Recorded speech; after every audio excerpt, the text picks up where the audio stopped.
जय श्री गुरुदेव दत्त। गुरु ब्रह्मा गुरु विष्णु गुरुदेवो महेश्वरा गुरु साक्षात् परब्रह्म तस्मै श्री गुरुवे नमः। गुरु साक्षात् परब्रह्म तस्मै श्री गुरुवे नमः। सदानंद सद्गुरु भावराज योगी रामानंदवत श्री भक्तोद्धारकारि त्रैलोक्यवने सद्भक्तरो निमकी तेरो पूजी नमस्कार गुरुराय श्री रामचंद्र योगी नमस्कार गुरुराय श्री रंग योगी। जय जय रघुवीर समर्थ पुंडरीक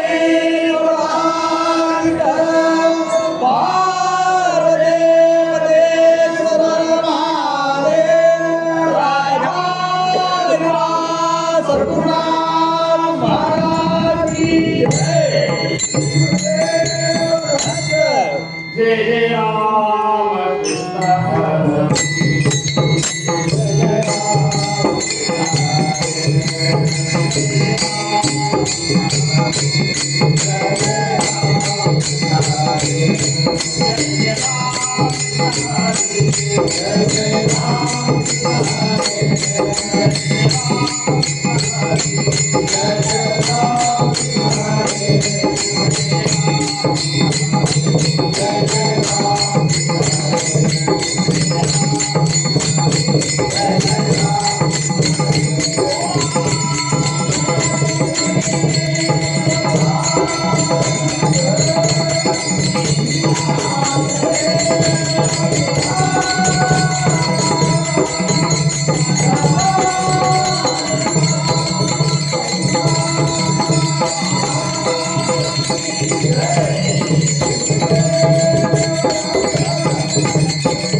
घरो जाता दरिता नहीं ताको जाता काटिता नहीं जेते जेते आहे परब्रह्म जिकडे तिकडे जेते तेते विन्मुख होता सन्मुख होते सन्मुख पण चुके नाते काही केल्या बैसले मानुष उडून गेले तेथे आकाश ते राहिले आकाश चहूकडे पाहिले तरी सन्मुखाची आहे परब्रह्म ते एकले एकलांचे सकळाचे व्यापिले सकळास स्पर्शून राहिले सकळा काय होपार कुमारी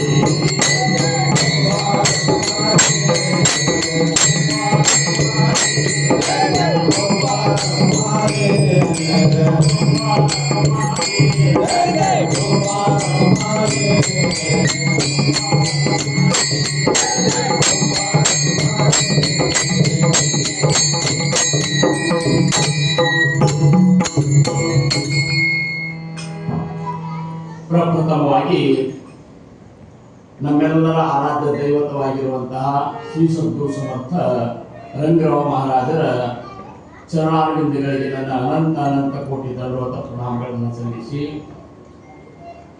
ಸಂಪ್ರದಾಯದ ಮೂರು ಪುರುಷರು ಈ ಒಂದು ಕ್ಷೇತ್ರದ ಅಧಿಪತಿಗಳು ಆಗಿರುವಂತಹ ಸದ್ಗುರು ಸಮರ್ಥ ಗುರುಲಿಂಗ ಜಂಗಮ್ ಮಹಾರಾಜರ ದಿವ್ಯ ಚರಣಾರವಿಂದಗಳಿಗೆ ನನ್ನ ಅನಂತ ಅನಂತ ಕೋಟಿ ದಂಡವತ ಪ್ರಣಾಮಗಳನ್ನು ಸಲ್ಲಿಸಿ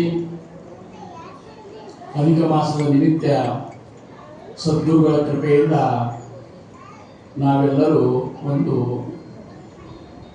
ಮಹಾನ್ ಪುಣ್ಯಕರ ಕಾರ್ಯವನ್ನು ಮಾಡಿದೆವು ಅನ್ನಿಸೋದಕ್ಕಿಂತ ಸಮರ್ಥರು ನಮ್ಮ ಕೈಲೇ ಮಾಡಿಸ್ಕೊಂಡ್ರು. ನಾವು ಭಾಗ್ಯವಂತರು.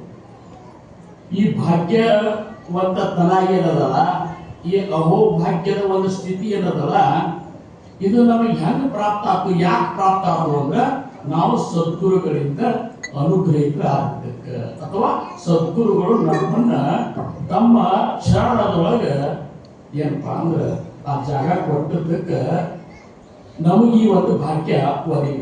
ಅದಕ್ಕೆ ತುಕೋಬಾರ ಹೇಳದ್ರು, ಭಾಗ್ಯವಂತ ಮನೋದಯ ಶರಣಗಿರಿ ಪಂಡರಿರಾಯ. ಯಾರು ಆ ಸದ್ಗುರುವಿಗೆ ಅನನ್ಯವಾಗಿ ಶರಣ ಹೋಗ್ಯಾರ ಅವರು ಮಾತ್ರ ಭಾಗ್ಯವಂತರು. ಅಂತ ಭಾಗ್ಯದ ಒಂದು ಸ್ಥಿತಿ, ಅಂತ ಒಂದು ಅವಸ್ಥಾ ನಮಗ ಈ ಜನ್ಮದೊಳಗೆ ಪ್ರಾಪ್ತ ಆಗ್ಯದಲ್ಲ. ನಮ್ಮಂತ ಭಾಗ್ಯವಂತರೇ ಯಾರು ಇಲ್ಲ ಅಂತ ಮಾತ್ರ ಅದನ್ನೇ ಹೇಳಬೇಕು. ಯಾಕಂದ್ರೆ ಇವತ್ತಿನ ಈ ಒಂದು ಸ್ಥಾನ, ಈ ಏನು ಸ್ಥಾನ ಅದಲ್ಲ, ಇದು ನಮ್ಮ ಸಂಪ್ರದಾಯದ ಹಿರಿಯರ ಬಹುದಿನದ ಒಂದು ಆಶೆ ಇತ್ತು. ಸಂಪ್ರದಾಯದ ಮೂಲ ಕ್ಷೇತ್ರದೊಳಗೆ ಹೋಗಿ ನಾವು ದಾಸೋಹ ಪರಾಯಣವನ್ನ ಮಾಡಬೇಕು ಅನ್ನುವಂಥದ್ದು ಒಂದು ಇಚ್ಛಾನೂ ಇತ್ತು, ಸಂಕಲ್ಪನೂ ಇತ್ತು. ಮಾಗಣೆಯಾಗಿ ಆಸ ಪಾಹಿ ಮುಖಾಕರೆ ಚಿಂತಿಯ ರೋಖಡೆ ಮನೋರಥ. ತನ್ನ ಅನನ್ಯ ಭಕ್ತಿಯಲ್ಲಿ ತನ್ನ ಅವ ಬೇಡುದು ಬೇಡ, ಕೇಳುವುದು ಬೇಡ, ಅವ ಮನಸ್ಸಿನಾಗ ಹಿಂಗೆ ಸಂಕಲ್ಪ ಮಾಡಿದ ಸಹಿತ ಅದನ್ನು ಪೂರ್ತಿ ಮಾಡಿಕೊಡ್ತು ಅನ್ನುವಂಥದ್ದು ಸಂತರ ಒಂದು ವಾಣಿ ಅದ. ಇದು ಕೌಪಾರ ಕುಮಾರಿ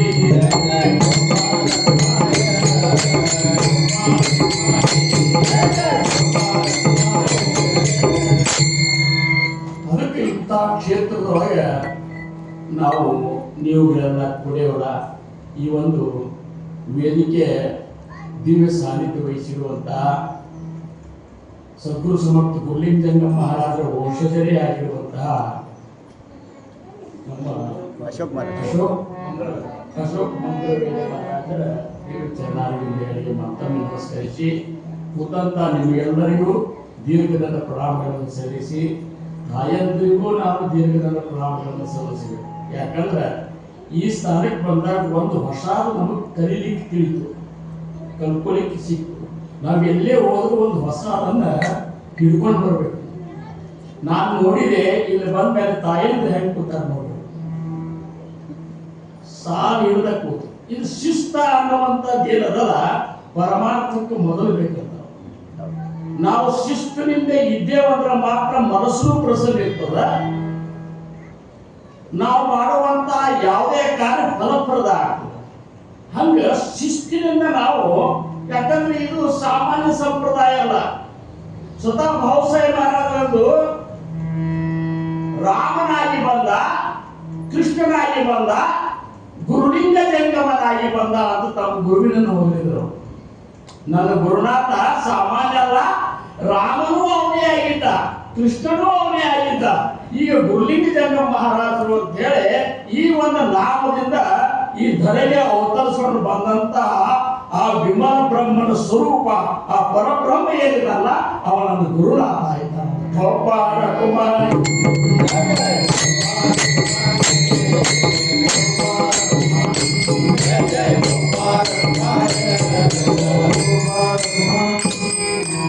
ಇಂಥ ಒಂದು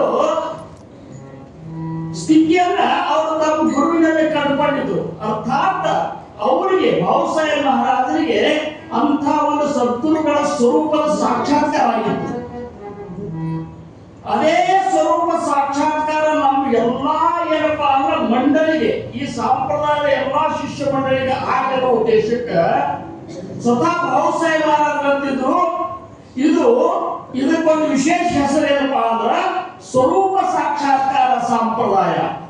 ಇದು ನಮ್ಮ ಸ್ವರೂಪವನ್ನು ಸಾಕ್ಷಾತ್ಕಾರ ಮಾಡಿಕೊಡುವಂತ ಯಾವುದಾದ್ರೂ ಸಂಪ್ರದಾಯ ಇತ್ತಂದ್ರ ಇದು ನಮ್ಮ ಸಂಪ್ರದಾಯ ಅಂತೇಳಿ ಬ್ರಹ್ಮಶಾಲೆಯನ್ನ ಅವರು ತೆಗೆದು, ಆ ಬ್ರಹ್ಮಶಾಲೆಯೊಳಗೆ ಬ್ರಹ್ಮನ ಸ್ಥಿತಿಯ ಒಂದು ಕುರಿತಾಗಿ ಚಿಂತನ ಮಾಡಬೇಕು. ಆ ಪರಬ್ರಹ್ಮ ಹೆಂಗಿದ್ದಾನ, ಸಮರ್ಥರು ವಿಮಲ ಬ್ರಹ್ಮ ನಿರೂಪಣೆ ಅವನಂತ ಧರು ಜಾತ ಧರಿತಾನೆ, टाकू जाता प्राचिताने, जेथे तेथे आहेचा आहे परब्रह्म ते. ಎಲ್ಲಿ ನೋಡಿದಲ್ಲಿ ತುಂಬೇದ ಆ ಒಂದು ಪರಬ್ರಹ್ಮನ ಒಂದು ಬಿಡ್ತಾನ ಕೊಡು. ಆ ಪರಬ್ರಹ್ಮ ಹೆಂಗಿದ್ದಾನಂದ್ರ ಒಳಗ ಹೊರಗ ಎಲ್ಲ ಕಡೆ ತುಂಬ್ಯಾರ. ಒಬ್ಬರೇ ಇದ್ದಾರೆ ಕರೆ, परब्रह्मते एकले एकदांची सकाळाशी व्यापिले सकाळास स्पर्शो राहिले सकाळी समर्थकाला ಒಬ್ಬನೇ ಇದ್ದಾನ ಏಕದಾಂಚ ಸಕಾಲಸಿ ವ್ಯಾಪಿಲೆ ಒಬ್ಬನೇ ಇದ್ರು ಎಲ್ಲ ಬೆಳಕು ವ್ಯಾಪಿಸಿ ಬಿಟ್ಟಾನ ಹೆಂಗ ಒಳಗ ಹೊರಗ ತುಂಬಿ ವ್ಯಾಪಿಸಿ ಬಿಟ್ಟಾನ ಅದಕ್ಕೆ ಅವ್ನು ಹೆಂಗಿದ್ದಾನ ಅಂದ್ರ ಅವ್ನು ಹೆಂಗಿದ್ದಾನ ಅಂದ್ರೆ ನೀ ಹೆಂಗಿದ್ಯೋ ಹಂಗೆ ಇದೆಯೋ ಸಮರ್ಥ ರಾಮದಾಸ್ ಮಹಾರಾಜ ಯಾಕಂದ್ರೆ ಸದ್ಗುರುನಾಥರವನ್ನ ಸ್ವರೂಪವನ್ನು ವರ್ಣ ಮಾಡ್ಲಿಕ್ಕೆ ಹೋದಾಗ ಅವರಂದ್ರು ಆತ सद्गुरु वर्णवेना जे जे पाया स्पर्शू सकेना ते स्वरूप न करे नेति नेति ऐसे सर्वत्र कोटी ते स्वरूप मज मूर्खा जीवती भवाने कोटी असा सद्गुरु स्वामी ಅನ್ನೋರು ನೀ ಹೆಂಗಿದ್ದೀಯೋ ಹಂಗೆ ನಿನ್ನ ವರ್ಣ ಮಾಡಲಿಕ್ಕೆ ಆಗುವುದಿಲ್ಲ ಮನೋಡಿ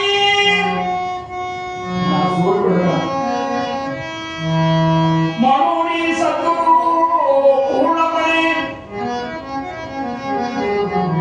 ದೇವಾಹುನ ಕೋಟಿಗಳೇ ಜಯಾಸಿ ವರ್ಣಿತ ಮಂಡಲೆ ವೇದ ಶಾಸ್ತ್ರನಾಗಲಿ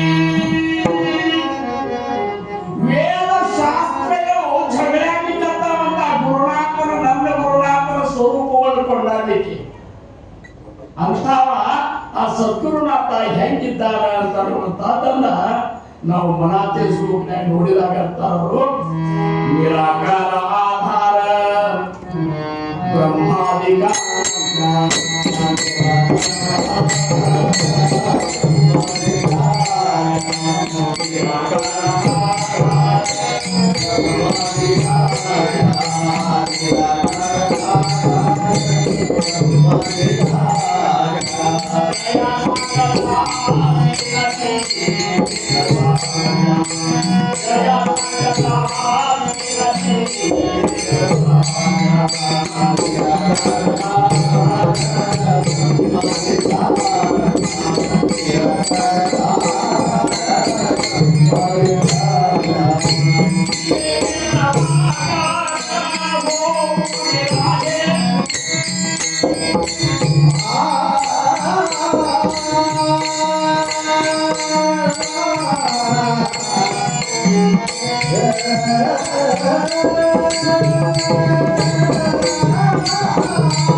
ಸಮರ್ಥರು ದಾಸಬೋಧವನ್ನು ಬರೆದ ಮೇಲೆ 200 ಸಮಾಸಗಳ ದಾಸಬೋಧವನ್ನು ಬರೆದ ಮೇಲೆ ಅವರಿಗೆ ಅನಿಸ್ತು ದಾಸಬೋಧ ಓದ್ತಾರ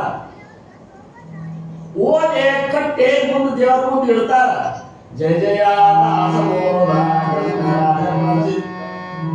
ಓದಿನ ಕಟ್ಟಿ ಬೆಳಗ್ಗೆ ಅಲ್ಲೇ ಇಟ್ಟು ಬಿಡ್ತಾರ ಕೇಳ್ತಾರ ಯಾರು ಹಂಗೆ ಎದ್ದೇ ಹೋಗಿಲ್ಲ ಈಗ ಯಾರು ಹೋಗಿ ಯಾರು ಇಲ್ಲ ದಾಸಬೋಧ ಕೇಳ್ತಾರ ಭಕ್ತಿಯಿಂದಲೇ ಕೇಳ್ತಾರ ಕೇಳಿ ಬಿಡ್ತಾರ ಅವ್ರಂತಾರ ನೀವು ಕೇಳಿ ಬಿಟ್ರೆ ಕೆಲಸ ಆಗೋದ ಅಂತಾರ ಅವ್ರು ನೀವು ಕೇಳಿದ್ದನ್ನು ನಿಮ್ಮ ಮನಸ್ಸಿಗೆ ಬೋಧ ಮಾಡ್ಬೇಕಂತ ಅಂತೇಳಿ ಅವರನ್ನು ಏನ್ ಮಾಡಿದ್ರು 205 ಶ್ಲೋಕಗಳ ಮನೋಬೋಧವನ್ನ ಬರೆದ್ರು ಅವರು ಮಹಾರಾಜರು ಯಾಕಂದ್ರ ನಾವು ನೀವು ಬದಲಾಗಬೇಕಂತ ನಿರ್ಧಾರ ಯಾರು ಮಾಡಬೇಕು ನಾವೇ ಮಾಡ್ಬೇಕಂದ್ರ ನಾವು ನಿರ್ಧಾರ ಮಾಡಲಾರ ಬದಲಾಗುವುದಿಲ್ಲ 100 ಓದಿ 100 ಕೇಳಿ ಮಾಡುವುದೇನೋ ಆಶಾ ಹರಿಯದೆ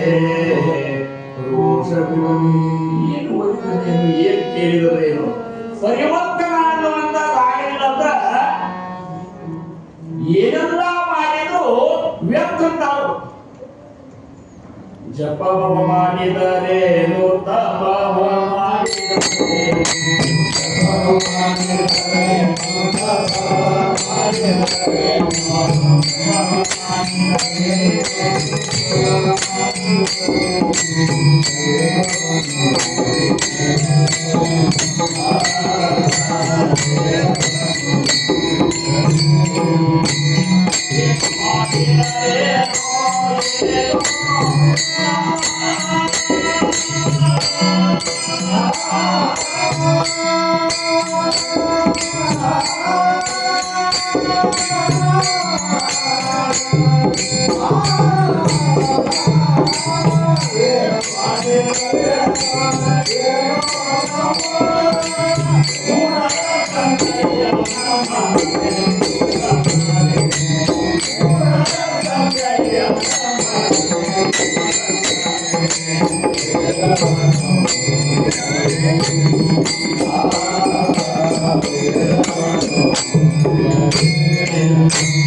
ವೇದನೆ ಓದು, ಶಾಸ್ತ್ರಗಳನ್ನೇ ಓದು, ಜಪ ಮಾಡು, ತಪ ಮಾಡು, ನಿನ್ನ ಗುರುವಿನ ಸಂತೋಷಗೊಳಿಸುವತ್ತ ಪಾತ್ರತೆ ನಿನ್ನಲ್ಲಿ ಬರಲಿಲ್ಲ ಅಂದ್ರೆ ಎಲ್ಲರೂ ವ್ಯರ್ಥರಾಗ್ತಾರೆ. ಒಬ್ಬರ ಕುಮಾರ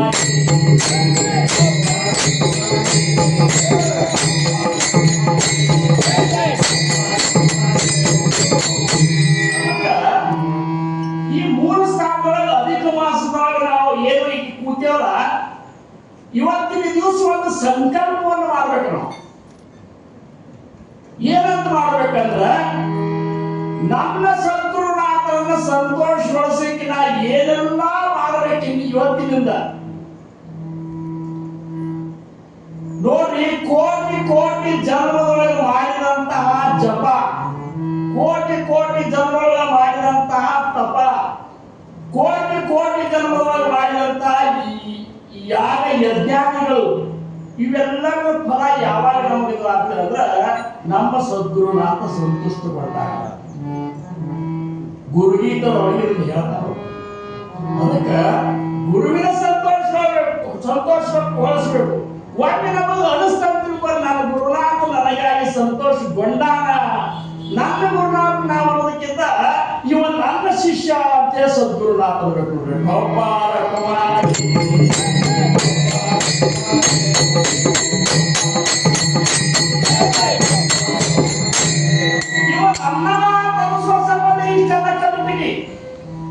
ಇಷ್ಟೆಲ್ಲ ನಾವು ಕಲ್ತು ಭಜನೆ ಮಾಡೋದಾಗ್ಲಿ, ದಾಸೋಹವನ್ನು ಪಠಣ ಮಾಡೋದಾಗ್ಲಿ, ಪಾರಾಯಣ ಮಾಡೋದಾಗ್ಲಿ, ನಾಮಸ್ಮರಣೆ ಮಾಡೋದಾಗ್ಲಿ, ಇವೆಲ್ಲದರ ಮೂಲ ಉದ್ದೇಶ ಅಂದ್ರ ನನ್ನ ಗುರುನಾಥ ನನ್ನವ ಅಂತ ಹೇಳಿ ಹೇಳ್ಬೇಕು.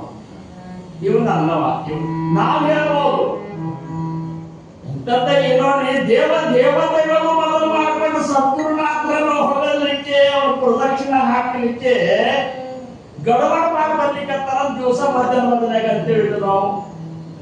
ಧನ್ಯ ಧನ್ಯ ಹೋ ಪ್ರದಕ್ಷಿಣ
ತೀರ್ಥಯಾತ್ರೆಯ ಸಂಬಂಧಗಳಿಸಿ ರಾಜೇಂದ್ರ ಮಹಾರಾಜರ ಪ್ರಭಾವಗಳು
ಹಂಬಲಗಳಲ್ಲಿ ನಿನ್ನೊಂದು ನಾಮದಲ್ಲಿ ಐಶ್ವರ್ಯ ಕೊಟ್ಟಿರು ನೋಡ್ರಿ. ಆ ನಾಮಸ್ಮರಣೆ ಒಳಗ ಇಂಥ ಒಂದು ಐಶ್ವರ್ಯ ನಡೆಯಲ್ಲ. ಅನಂತ ಕೋಟಿ ಬ್ರಹ್ಮಾಂಡದ ನಾಯಕ ಯಾರಿದ್ದಾರಲ್ಲ ಅವರ ಸದ್ಗುರುನಾಥ ಇದ್ದಾರ. ಅವನ ಸ್ವರೂಪ ಏನಲ್ಲ, ಆ ಸ್ವರೂಪ ಸಾಕ್ಷಾತ್ಕಾರದ ಐಶ್ವರ್ಯ ನಮಗೆ ಪ್ರಾಪ್ತ ಆಗ್ತದೆ ನೋಡ್ರಿ. Gopala ಗೋಮಾನ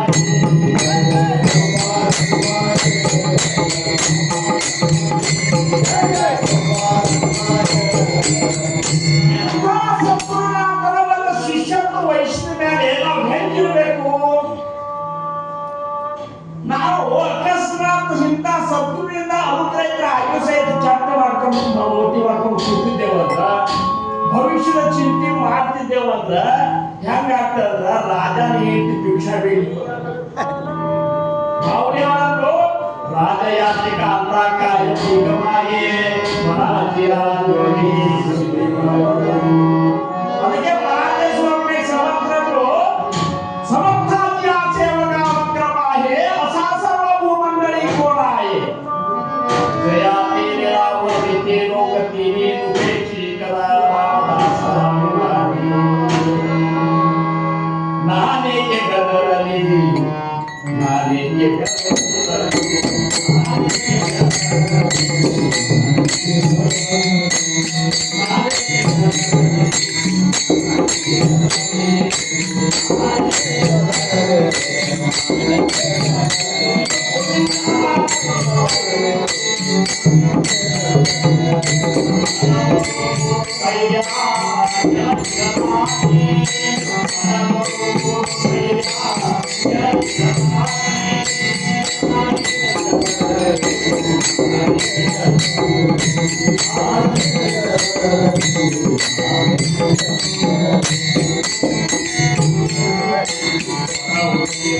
Thank you.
ಇಷ್ಟೊಂದು ಗುರುವಿನ ಮೇಲೆ ಅಖಂಡ ಶ್ರದ್ಧೆ ಇಟ್ಟು ಬಿಟ್ಟೆವು ತಿಳ್ಕೊಂಡು ವಿಮಲ ಬ್ರಹ್ಮಣ ಸ್ಥಿತಿ ಅನ್ನುವಂತಹದ್ದು ಅಂಗೈಯೊಳಗಿನ ನೆಲ್ಲಿಕಾಯಿ ಆಗ್ತದೆ.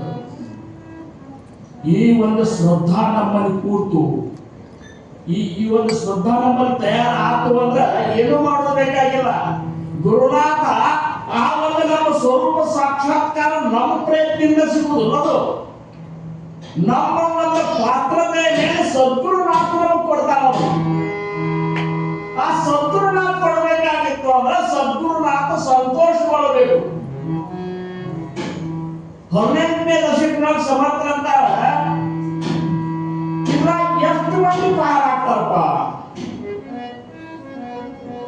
ಇದ್ರಾಗ ಪ್ರಗಟ್ ಮಂದಿ ಉಪದೇಶ ತಗೊಂಡಿರ್ತಾರೆ. ಉಪದೇಶ ತಗೊಂಡವ್ರು ಸಾಕಷ್ಟು ಮಂದಿ ಇರ್ತಾರ. ಅವ್ರಿಗೆ ಏನನ್ಬೇಕು? ನಾವು ನಾಮಧಾರಿಕರು ಅನ್ಬೇಕು. ಅವ್ರಿಗೆ ಉಪದೇಶ ತಗೊಂಡವ್ರು ನಾಮಧಾರಿಕರು.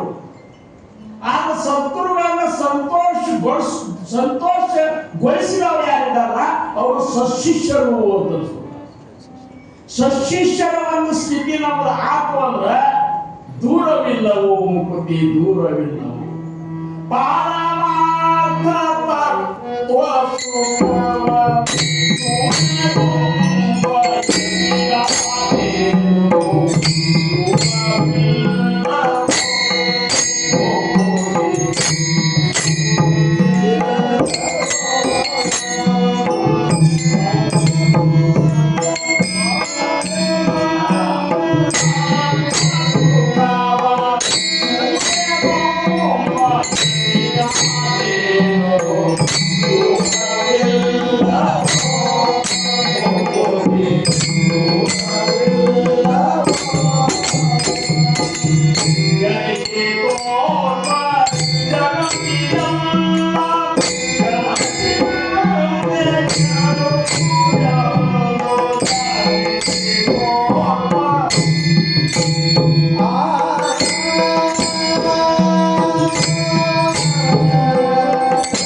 ಯಾರಿಗೆ ಸದ್ಗುರುನಾಥರನ್ನು ಸಂತೋಷಗೊಳಿಸಿದ್ದಾರೆ.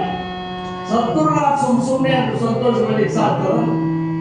ಅವ ನಿರಾಕಾರ, ನಿರಾಧಾರ, ನಿರ್ಗುಣ, ನಿರಂಜನ, ನಿರ್ವಿಕಲ್ಪ. ಆಮೇಲೆ ಅವು ಹೆಂಗಿದ್ದಾನಂದ್ರ ಎಲ್ಲದರಿಂದಲೂ ಅತೀತ. ಪರಬ್ರಹ್ಮದೇ ಏಕಲೇ ಏಕರಾಗಿ ಸಕಾಸಿ ವ್ಯಾಪಿನೇ. ಪರಬ್ರಹ್ಮ ಸಕಾಲೇ ತಯಾ ಸಮಾಹ ಆಪಣ ಚಿಂತೆ.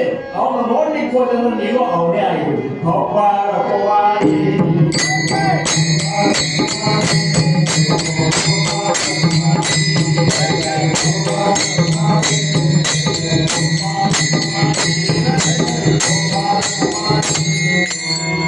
ಒಂದೇ ಒಂದು ಉದಾಹರಣೆ ಹೇಳ್ತಾರು. ನಿನಗೆ ಆ ಸ್ಥಿತಿ ಬಂದ ಅಂತ ನಿನಗೆ ಹೆಂಗ್ ಗೊತ್ತಾಗಬೇಕು ಅಂದ್ರ ನೀನು ನಿರ್ವಿಕಾರ ಸ್ಥಿತಿಯೊಳಗೆ ಬಿಡುದು. ಅಂದ್ರ ನಿನ್ನಲ್ಲಿ ಮನಸ್ಸಿನ ಯಾವ ವಿಕಾರಗಳು ಉದ್ಭವ ಆಗಬಾರ್ದು.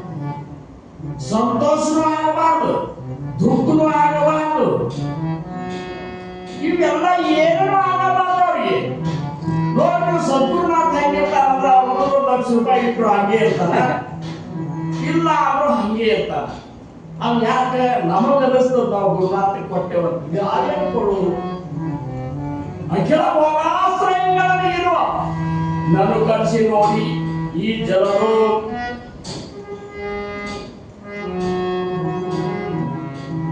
ಇನ್ನಂತೆ ಜನರನಿಸೋಂತೆ ಭಾವಿಸಿ ಎಲ್ಲರೂ ನನ್ನಂತಲ್ಲಿ ಎಲ್ಲ ನನ್ನ ಗುರುನಾಥ ನನ್ನ ಸರ್ವತೋಮುಖ ರಕ್ಷಣೆ ಮಾಡುವಂತಾನ ಅಂತೇಳಿ ಯಾವ ಶಿಷ್ಯ ತಿಳ್ಕೊತಲ್ಲ ಅವಾಗ ಈ ವಿಮಲ ಬ್ರಹ್ಮ ಸ್ಥಿತಿಯನ್ನು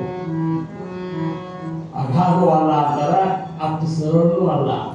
ಒಂದು ಅಕಸ್ಮಾತ್ ಈಗ ಸರಳ ಅಂತ ತಿಳ್ಕೊಂಡೇವಂದ್ರ ಸಮರ್ಥರು ಬ್ರಹ್ಮಜ್ಞಾನದ ಮೇಲೆ ಲೇಖರಾಚೆ ಗೋಷ್ಠಿ ಸಣ್ಣ ಹುಡುಗರ ಆಟ ಅಂತ ತಿಳ್ಕೊಂಡ್ರೆ. ಇದಕ್ಕ ನಮ್ಮನ್ನ ನಾವು ಸಂಪೂರ್ಣವಾಗಿ ಸದ್ಗುರುಗಳಿಗೆ ಅರ್ಪಣ ಮಾಡ್ಕೋಬೇಕು. ಹಂಗ ಅರ್ಪಣ ಭಾವಸಾಯಿ ಮಹಾರಾಜರು ಮಾಡಿದ್ರು ಅಂತ ಹೇಳಿ ಭಾವಸಾಯಿ ಮಹಾರಾಜರಿಗೆ ಆ ಸ್ಥಿತಿ ಆ ಒಂದು ಅವಸ್ಥಾ ಪ್ರಾಪ್ತ, ಸದ್ಗುರುವಿನ ಅವಸ್ಥಾ ಪ್ರಾಪ್ತ. ಗುರ್ಲಿಂಗಜಂಗ ಮಹಾರಾಜರು ಕಾಡಸಿದ್ದೇಶ್ವರ ಮಹಾರಾಜರಿಗೆ ಅರ್ಪಣ ಮಾಡಿದ್ರಂತ ಅವ್ರಿಗೆ ಇಂಥ ಸ್ಥಿತಿ ಪ್ರಾಪ್ತ. ಇವೆಲ್ಲಕ್ಕೂ ಮುಖ್ಯವಾಗಿ ಆಗಲೇ ಯಾರು ಹೇಳಿದ್ರು ನೋಡ್ರಿ ಪ್ರವಚನ, ನೀವೇ ಹೇಳಿದ್ರಲ್ಲ, ಗುರ್ಲಿಂಗಜಂಗ ಮಹಾರಾಜರ ಮೊಮ್ಮಗ ಆದ್ರೆ ರಂಗರಾವ್ ಮಹಾರಾಜರೇ ಅಂತೇನು ಹೇಳಿದ್ರಲ್ಲ, ಭಾಳ ಚಲೋ ಅನಿಸ್ತಾನೆ. ಏನು ಯಾಕಂದ್ರೆ ಸ್ಥಿತಿ ಹಂಗೆ ನಮ್ಮ ಮಹಾರಾಜ ಕಡಿತನಕರು ನಮಗೆ ಹೇಳ್ತಿದ್ರು. ನಾವೆಲ್ಲ ಈ ಕಣ್ಣಿನ ನೋಡಿಯೋ ಕಿವಿಗೆ ಕೇಳು ಕೈ ಮುಗಿದು ಹೇಳ್ತಿದ್ರಪ್ಪ, ನೀತಿ ಕೈ ಇಟ್ಕೊಂಡು ಧ್ಯಾನ ಮಾಡ್ರಿ ಅಂತ. ನೀತಿಯ ನೆಲಗಟ್ಟಿನ ಮೇಲೆ ಸಂಪ್ರದಾಯ ಕಟ್ಟಿದ ಸದ್ಗುರು ಸಮರ್ಥ ಗುರ್ಲಿಂಗಜಂಗ ಮಹಾರಾಜ. ಅದೇ ನೀತಿಯ ನೆಲೆಗಟ್ಟಿನ ಮೇಲೆ ನಾವು ನಾಮಸ್ಮರಣೆ ಮಾಡಿದ್ರೆ ಮಾತ್ರ ಆ ವಿಮಲ ಬ್ರಹ್ಮನ ಸ್ಥಿತಿ ನಮಗೆ ಅನುಭವಕ್ಕೆ ಬರ್ಲಿಕ್ಕೆ ಸಾಧ್ಯದ. ಅದಕ್ಕೆ ನಾವು ನೀವುಗಳೆಲ್ಲ ಈ ಒಂದು ಅಧಿಕ ಮಾಸದ ಒಂದು ಪರಾಯಣ ಸಪ್ತಾಹವನ್ನು ನಿಮಿತ್ತವನ್ನು ಇಟ್ಟುಕೊಂಡು ಇವತ್ತಿನ ದಿವಸ ಒಂದು ಸಂಕಲ್ಪ ಮಾಡೋಣ, ನೀತಿ ಕಾಯ್ದುಕೊಂಡು ನಾವು ಧ್ಯಾನ ಮಾಡೋಣ ಅಂತ. ನಮ್ಮ ನೀತಿ ಇಷ್ಟು ಗಟ್ಟಿರ್ಬೇಕಲ್ಲ. ನೀತಿ ಅಂದ್ರೆ ಏನ್ರಿ ಅಂತ ಅನ್ಬೋದು. ನ್ಯಾಯ ಬೋಧಕ ವಾಕ್ಯ ಅಂದ್ರ ದೊಡ್ಡವರ ಆದರ್ಶಗಳೇ ನೀತಿ. ಹೆಂಗ ಸದ್ಗುರುನಾಥ ನಡೆ ತೋರಿಸಿ ನಮಗ ಜೀವನದೊಳಗ ಆ ನಡತೆ ನಮ್ಮಲ್ಲಿ ಬಂತು ಅಂತಂದ್ರ ಅದೇ ನೀತಿ ಅನಿಸ್ಕೊತದ. ಗುರ್ಲಿಂಗಜಂಗ ಮಹಾರಾಜ ಇಂಥ ಪಾಠವನ್ನು ಕಲಿಸಿದ್ರು. ಖಾಲಿ ಬಟ್ಟೆ ಒಂದು ಕಣ್ಣಿಗೆ ಅಡವಿದ್ರು ಸಹಿತ ನೀ ಏನೋ ತಪ್ಪು ಮಾಡಿ ಅಂತ ತಿಳ್ಕೊ ಅಂತಿದ್ರು. ಒಂದ್ ಏನೋ ಸಣ್ಣ ಮುಳ್ಳು ಅಂತಂದ್ರ ಮುಳ್ಳು ಮೇಲೆ ಸಿಟ್ಟಿಗೆ ಬರ್ಬೇಡ, ನೀ ಏನೋ ತಪ್ಪು ಮಾಡಿಟ್ಟ ನೀನು ನೀತಿಯೊಳಗೆ ಕಟ್ಕೊಂಡಿ ಅದನ್ನ ಶೋಧ ಮಾಡಿ ನೋಡೋದು. ಹಾಗೆ ನಾವೆಲ್ಲರೂ ಶೋಧ ಮಾಡಿ ನೋಡು, ನಮ್ಮನ್ನು ನಾವು ಶೋಧ ಮಾಡೋಣ. ಇವತ್ತಿನಿಂದ ಇನ್ನಾವನ್ನು ನಾವು ನಿರ್ಧಾರ ಮಾಡೋಣ. ನಾವು ಮತ್ತೊಬ್ಬರನ್ನು ಶೋಧ ಮಾಡಲಿಕ್ಕೆ ಹೋಗುದಿಲ್ಲ.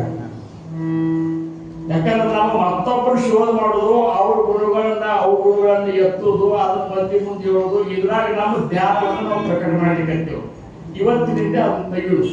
ನಾವೇನ್ ಮಾಡೋಣ ಅಂತಂದ್ರೆ ನಮ್ಮನ್ನು ನಾವು ಪಹಾವೇ ಆಪಣಾಸಿ ಆಪಣ ಜ್ಞಾನ ಜ್ಞಾನ ಅಂತ ಹೇಳಿ ನಾನು ಹೇಳ್ಯಾರ. ಅದು ಸ್ಥಿತಿಯ ಹೆಂಗದ ಅಂತ ಅಂದ್ರೂ ಗೊತ್ತಾ. ಪರಬ್ರಹ್ಮದಿ ಏಕಡೆ ಏಕರಾಂತಿ ಸಕಲಾಸಿ ವ್ಯಾಕಡೆ ಸಕಲ ಸಂಸ್ಪರ್ಶ विश्व नव्हे काही एका सारखे नव्हे ज्ञान दृष्टी नव्हे समाधान ಅಂತ ಜ್ಞಾನ ದೃಷ್ಟಿ ನಮಗ ಸದ್ಗುರು ಸಮರ್ಥ ಗುರುಲಿಂಗಯ್ಯ ಮಹಾರಾಜರು, ಸದ್ಗುರು ಸಮರ್ಥ ಭಾವಸಾಯಿ ಮಹಾರಾಜರು, ಸದ್ಗುರು ಸಮರ್ಥ ರಾಮಚಂದ್ರ ಮಹಾರಾಜರು, ನಮ್ಮ ಮಹಾರಾಜರು ನಮಗ ನಿಮಗ ಆ ಒಂದು ಜ್ಞಾನ ದೃಷ್ಟಿ ಕೊಡಲಿ.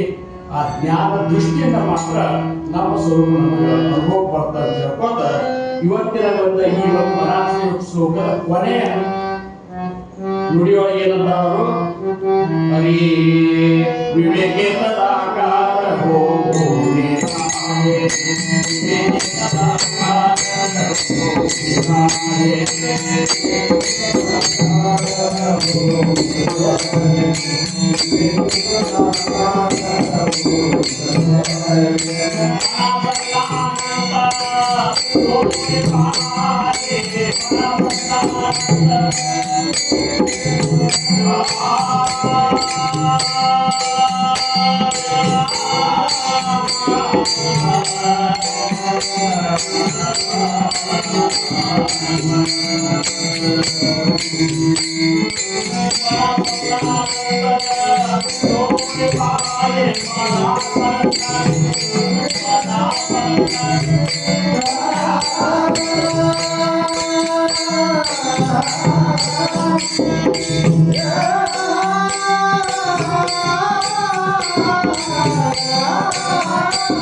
ಇಲ್ಲಿಯವರೆಗೆ